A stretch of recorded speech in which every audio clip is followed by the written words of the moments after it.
Hey everybody, welcome to our semifinal analysis of the matches here at Arthur Ashe Stadium. Actually at the Billie Jean King National Tennis Center. Matches played inside of Arthur Ashe Stadium. Brought to you by Chase. We're about to go into the Chase Lounge and kind of see a little bit of the the finer things of the US Open. Actually, if we turn out this way, you can kind of see people coming through the gates. It's not really that busy yet. It's tip-off hidden for another hour and a half or so, but further on you can see that's actually where you come in on the subway. I used to do that with my parents when I was 9-10 years old, and kind of the thrill of walking down the boardwalk, going to a place that you've seen on TV so many times for a kid is a really cool deal. So we'll cruise in, we'll walk through the Chase Lounge, and then we'll get to our analysis after a while. Welcome.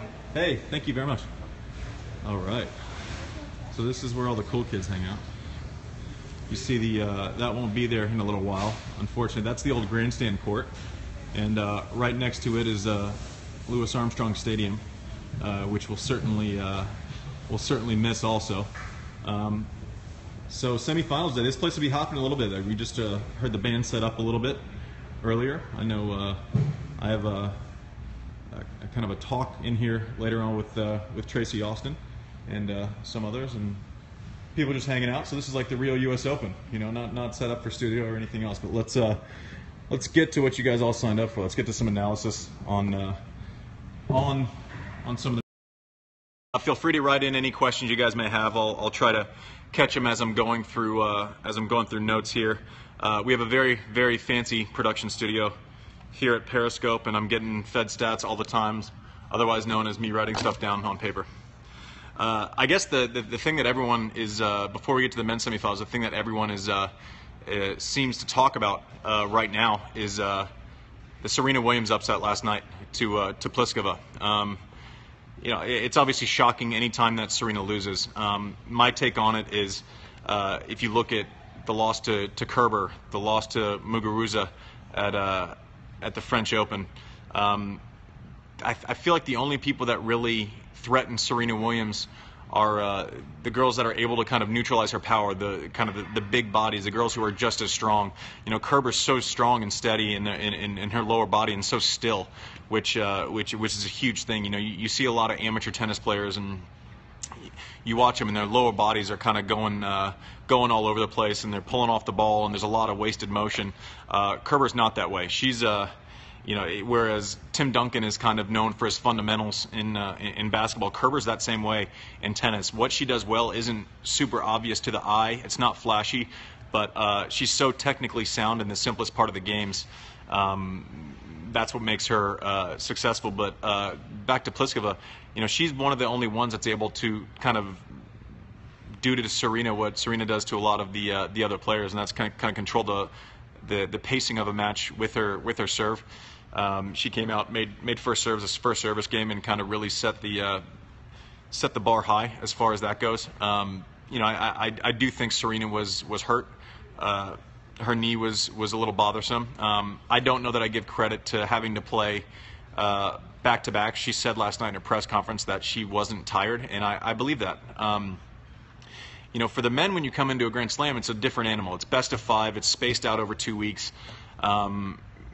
You know, it's a tough, grueling thing, and I think we should give credit to having to play 5 setters, because it's a complete outlier as it pertains to the scheduling during a tournament. Now, with the women, it's actually the day of rest in between matches is an added benefit. It's something that they don't get normally. So having to play a back-to-back for Serena is something she does every other tournament besides slams. You know, she playing a tough 3-setter against Halep and having to come back the next night on 24 hours rest. I don't know that exhaustion or being tired is something that would affect her. I mean, she's trained for that. It's not something that's outside of the realm of normalcy. So, you know, I tend to think she was hurt. Her knee was bothering her a little bit, but you know, credit to Pliskova. Even kind of a slightly hurt Serena is certainly an intimidating force in tennis, and you know, she's on a roll. Pliskova's been serving well. She won Cincinnati, actually beat Kerber in the final. really focused on the summer hardcourt season, kind of prioritized these tournaments coming in more so than the Olympics, which was you know, a little bit criticized, but you know, she's proving herself right. And you know, sometimes as an athlete, you can't make every call perfectly, but you can make a couple of them perfectly, and then it ends up working out, and you're in a US Open final for the first time. I mean, she's never been past the third round of a Grand Slam, which is crazy to think for someone who's ranked 11 in the world. So she kind of got that I guess mental block out of the way, and she didn't just kind of walk through the mental block. She's sprinting through the mental block. So credit to her. I was impressed with Kerber last night too. You know, I remember watching her a couple of years ago, and you know, she was a pretty straightforward lefty, had a good kind of lefty serve, and then would just grind a little bit more. You know, there wasn't anything crazy about the game. I felt like it was pretty straightforward. To see how much she's improved is really shocking. Her tennis IQ last night was the most startling thing. You know, if Caroline went wide on the deuce side with a serve, Kerber made sure to get some space under the ball, give herself time to get back, knowing that Wozniacki wasn't going to step in and kind of play that first strike tennis. She gave herself space all the time.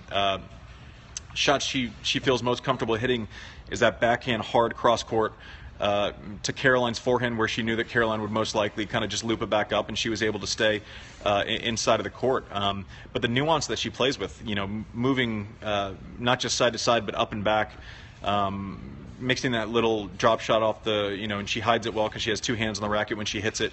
The pacing is a little bit different. She chooses the right times to switch directions.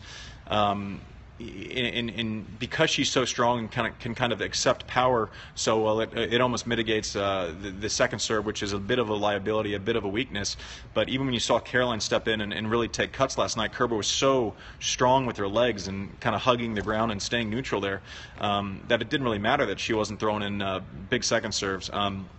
You know, the question is I think we know what we're going to get from Kerber, who, by the way, huge congratulations. Getting the number one in the world is no small feat. I think only 22 women have gotten there. An interesting stat and kind of a testament to her sticking with it and really trying to improve at the later stages of a tennis career. She's the oldest number one, first-time number one of all time at 28 years old. So credit to her for getting there, and she's earned it. I mean, she's, you know, sometimes people say, well, they didn't, you know, beat so-and-so, or they didn't win a slam, or, you know what, she's beaten Serena Williams in a Grand Slam final in Australia. She's played well throughout the year, you know, finals at Wimbledon, finals at the Olympics, finals at Cincinnati coming in. She's consistently great right now. You know, now it's going to be interesting to see, you know, where that goes from here. Now, if it's you know, I was number one for a cup of coffee in 2003. We'll see if she can actually maintain it for a little bit longer than that. But she was a real pleasure to watch. You know, her tennis IQ I thought was great. And I'm looking forward to the matchup. You know, it's just a matter of if Pliskova can kind of keep the momentum going. You know, Kerber does have experience now later on in Grand Slam. So I like Kerber if I'm making predictions, but you know, Pliskova's got firepower and she's not scared to go up the line, and she plays risky tennis, and if the ball's falling in, she's very dangerous, and you know, she seems like the kind of player who can kind of go off the rails. I think last year she won 3 games at the US Open, so that's the same person. It's not a completely different human that we see get into the finals. But Kerber's going to make her play. She's going to make the right decisions. I think Pliskova has probably more blatant firepower. But I like Kerber in that matchup. Now we'll go on to the men. Novak versus Monfils. It's like athleticism special. It's like flexibility special. These guys can cover so much ground on the court. You know, Monfils, it used to frustrate me because I feel like I would train and work on movement, and he could cover the court in 3 steps, sideline to sideline.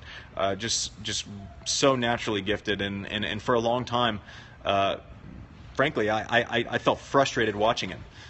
As exciting as he is, and as such an engaging personality, and he's so good for the game, but you know, sometimes it's like, gosh, you have all this talent, apply it every single week. Don't pick and choose your spots, and fight when you're losing in matches, and worry less about one good shot and worry about, you know, winning tournaments. And And so I'm happy to eat my words if he comes through and wins a slam like this. I think it'd be great for the game. Obviously, it's a huge tennis market in France. He's a star wherever he goes. He had that star power even before. He hasn't been in the top 10 in 5 years, and he's still one of the better known players. So he does attract the right people to tennis. I think it's amazing how the New York crowds have embraced him. I expect them to be behind Monfils today against Novak, which is slightly unfair given what Novak has accomplished. But I just like seeing him. It seems like he's in more of a workman-like space. Goes about his business. And kind of isn't worried about what's going on around the court, and that's been from the whole year. Not only this summer, which has been very good also, but even from January. This is the most complete year he's ever had, and it's nice to see, at least for him. Listen, I did it a certain way. I put my head down. I've gone to work. I've put my hard hat on. I take my lunch pail to work every day, and the results have followed. The fact that he hasn't lost a set yet is I don't know that matters much to Novak. Tennis is different. You can, the form of how they were playing in the second round doesn't really matter once you get to the semifinals. It becomes a lot about matchups, confidence, how you handle the moment, and what superlatives can you use for Novak in these situations now? Early on in his career, I was one. I had success against him, and one of my I went back and looked at old notes, and it was, listen, let's move him around, let's keep him on the court, let's extend rallies, let's use the chipper to his forehand. You can wear him down, you can get in his head mentally, and then you make it a physical battle. That would be suicide now against Novak Djokovic, that sort of strategy. And that's it just goes to show he was aware of his weaknesses, and the great ones keep working. To kind of think he's come from someone that some people viewed as I called it mentally gettable. You can get after him mentally. To one of the guys who is on the short list for the greatest player of all time. He's won the career slam. He's at 12 now. No signs of slowing down. Is amazing to me. It's not something that I saw coming, but man, how good has he been the last 4 or 5 years, especially on the hard courts. The biggest thing for me in this matchup is does Monfils actually expect that he can win this match? Does he believe it? Is he going to get a set down and just have been happy with getting to the semifinals of a major tournament and happy with the summer he's had? Or is it killing him inside that he hasn't won a major yet and that he hasn't been a top 5 player and that he hasn't kind of lived up to the talent and the potential that stupid idiots like me think that he should have been living up to for years? That's the moment I want to see. When it gets tough, Novak's going to stay there. You kind of know he's a lot more predictable. Is Monfils going to stay in the match if he gets down a set and a break, or is he going to, stay in those first 3 or 4 games following a tough tiebreaker loss, or those critical moments when he can kind of see the exit door and he knows everyone's going to applaud him on his way out either way today? Does that matter enough to him to stick in there? And I hope the answer is yes. I think it'd be great for tennis if he could have a breakthrough. Someone said, "What are your thoughts on currency manipulation overseas?" Don't know about that, but what I do know about is Nishikori and Wawrinka. They played in a quarterfinal here in 2014. That brutal physical match. Nishikori got through, so it's kind of curious because when Nishikori had his breakout to make the final here in 2014, beats Wawrinka, beats Djokovic. In all likelihood, what he's going to have to do to get through and win his first Grand Slam title, which Japan might just go crazy if he wins his first Grand Slam. He's such a superstar there. I can't even explain what he means to the business of tennis globally, just because of how much the Japanese public is behind this kid, and rightfully so. But his path to the 2014 final, Wawrinka followed by Djokovic. He's gotten through both of those guys before in back-to-back matches, 3 out of 5 sets. This is something he knows he can do because he's done it. So if I'm him, I'm going, I did this 2 years ago. Djokovic was just as in form. Wawrinka had won the Australian Open, was playing great, and I've taken both those guys down in peak form. So that has to be kind of a mental booster for Kei Nishikori. He feels comfortable here in New York. That much is evident. But Wawrinka, man, he's cold. He's just cold mentally. He does not care who he's playing. He's just ice cold. He doesn't, you see him take out Novak in the finals of the French. He didn't care everything that went into it. He just went out and beat the crap out of the ball. He plays with a super aggressive mindset. I think the number one thing that has changed Stan Wawrinka's life, frankly, is Magnus Norman as his coach, or whatever it was. Soderling was a good player, always kind of floated between 20 and 40 in the world. 30 in the world and 5 in the world, where he took Soderling, it's a million miles in between those two. And so to see the job that Magnus Norman did with Soderling, and everyone gave him a lot of credit for that, but now he's doing it again with someone who's just as similar. I mean, if you look at Stan Wawrinka's career statistics pre-28 years old and post-28 years old, he was a good player on tour up until he was 28. He kind of was in the top 10 for maybe a week or so. But what Magnus Norman has done, and you see Stan always pointing to his head like this, that head used to be a liability, and now it's a strength. It's a credit to Magnus Norman. I think one of the big adjustments that is obvious to the eye and is not between the ears is Stan, when you used to play him, you would hit a big first serve. Let's say you hit it 130, 135, 140, and he would take these huge swings like he does from the baseline that he's famous for. And he does it great from the baseline because he has a little bit more time. He used to take that on a first serve, and he would never, he didn't put any pressure on you. Never made you play. You'd go through entire service games where he was swinging as hard as he could on returns. He would connect on